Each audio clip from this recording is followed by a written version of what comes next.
ಎಲ್ರಿಗೂ ನಮಸ್ಕಾರ. ನಮ್ಮ ಅಡುಗೆ ಚಾನಲ್ಗೆ ಸ್ವಾಗತ. ಇವತ್ತಿನ ವಿಶೇಷ, ನಮ್ಮ ಮನೇಲಿ ಅವಲಕ್ಕಿ ದೋಸೆ ಅಂದರೆ ಇನ್ಸ್ಟೆಂಟ್ ಅವಲಕ್ಕಿ ದೋಸೆನ ಯಾವ ರೀತಿ ನಾನು ಮಾಡ್ತೀನಿ ಅಂತ ತೋರಿಸ್ಕೊಡ್ತಾ ಇದ್ದೀನಿ.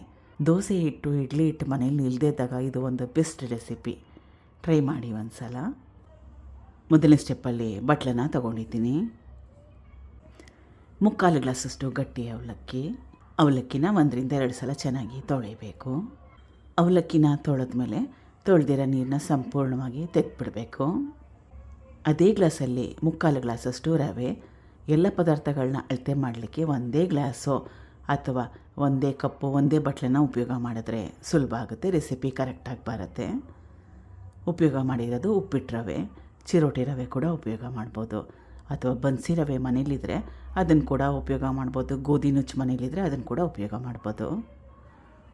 3/4 ಗ್ಲಾಸಷ್ಟು ಅಕ್ಕಿ ಹಿಟ್ಟು, 3/4 ಗ್ಲಾಸಷ್ಟು ಹುಳಿ ಮೊಸರು ಕಲಿಸ್ಕೋಬೇಕು ಚೆನ್ನಾಗಿ. ಸುಮಾರು 3/4 ಗ್ಲಾಸಷ್ಟು ನೀರು. ಕೈಯಲ್ಲೇ ಕಲಿಸ್ಕೋಬೋದು ಅಥವಾ ಸ್ಪೂನು, ಸೌಟಿಂದ ಕೂಡ ಕಲಿಸ್ಕೋಬೋದು. ಯಾವುದೇ ಅಡುಗೆ ಇರಲಿ, ಕೈನ ಜಾಸ್ತಿ ಉಪಯೋಗ ಮಾಡಿದ್ರೆ ಹೆಚ್ಚಿನ ರುಚಿಕರವಾಗಿರುತ್ತೆ. ಇದನ್ನು 10 ನಿಮಿಷ ರೆಸ್ಟ್ ಮಾಡೋಕ್ಕೆ ಬಿಡಬೇಕು. 10 ನಿಮಿಷ ಆದಮೇಲೆ ಗಟ್ಟಿ ಬಂದಿದೆ. ಅವಲಕ್ಕಿ ಕೂಡ ರವೆ ಎಲ್ಲ ಚೆನ್ನಾಗಿ ನೆಂದಿದೆ. ರುಬ್ಕೋಬೇಕು. ಮಿಕ್ಸಿ ಜಾರ್ಗೆ ಸೇರಿಸ್ಕೊಳ್ತಾ ಇದ್ದೀನಿ. ಸುಮಾರು ಒಂದು 50 ml ಅಷ್ಟು ನೀರು, 1/4 ಕಪ್ಪಷ್ಟು, ರುಚಿಗೆ ತಕ್ಕಷ್ಟು ಉಪ್ಪು.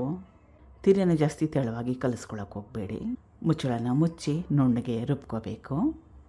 ರುಬ್ಕೊಂಡಿದ್ದಾಗಿದೆ ನೋಡಿ, ತೋರಿಸ್ತಾ ಇರೋದು ಪರ್ಫೆಕ್ಟಾಗಿರೋ ಕನ್ಸಿಸ್ಟೆನ್ಸಿ.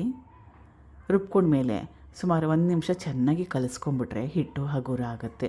ಇದಕ್ಕೆ ಇನೋ ಪೌಡರ್ನ ಸೇರಿಸ್ಕೊಳ್ತಾ ಇದ್ದೀನಿ. ಸಣ್ಣ ಚಮಚದಲ್ಲಿ 1 ಚಮಚದಷ್ಟು, ಅಥವಾ 1 ಸ್ಯಾಶೆ ಬರುತ್ತಲ್ಲ ಅದನ್ನು ಫುಲ್ ಹಾಕ್ಕೋಬೇಕಾಗುತ್ತೆ. ಇಷ್ಟ ಇಲ್ಲ ಅಂದರೆ ಹಾಕೋಬೇಡಿ, ಹಾಗೆ ಮಾಡಿ.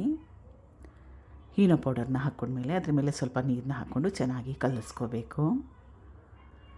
ಹಿಟ್ಟು ರೆಡಿಯಾಗಿದೆ.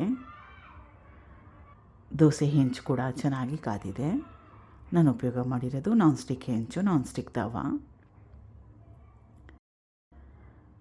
ದಪ್ಪಗೆ ಮಾಡಿಕೊಂಡ್ರೆ ಒಳ್ಳೆಯದು, ಚೆನ್ನಾಗಿರುತ್ತೆ, ಸೆಟ್ ದೋಸೆ ಥರ ಬರುತ್ತೆ. ಎಣ್ಣೆ ಹಾಕ್ಕೋಬೋದು, ಆಪ್ಷನಲ್ ಆಗಿ ಇಟ್ಕೊಳ್ಳಿ, ಹಾಕ್ಕೊಳ್ಳಿಲ್ಲ ಅಂದ್ರೂ ಪರವಾಗಿಲ್ಲ, ತುಪ್ಪ ಹಾಕ್ಕೋಬೋದು. ಮುಚ್ಚಿಟ್ರೆ ಒಳ್ಳೆಯದು.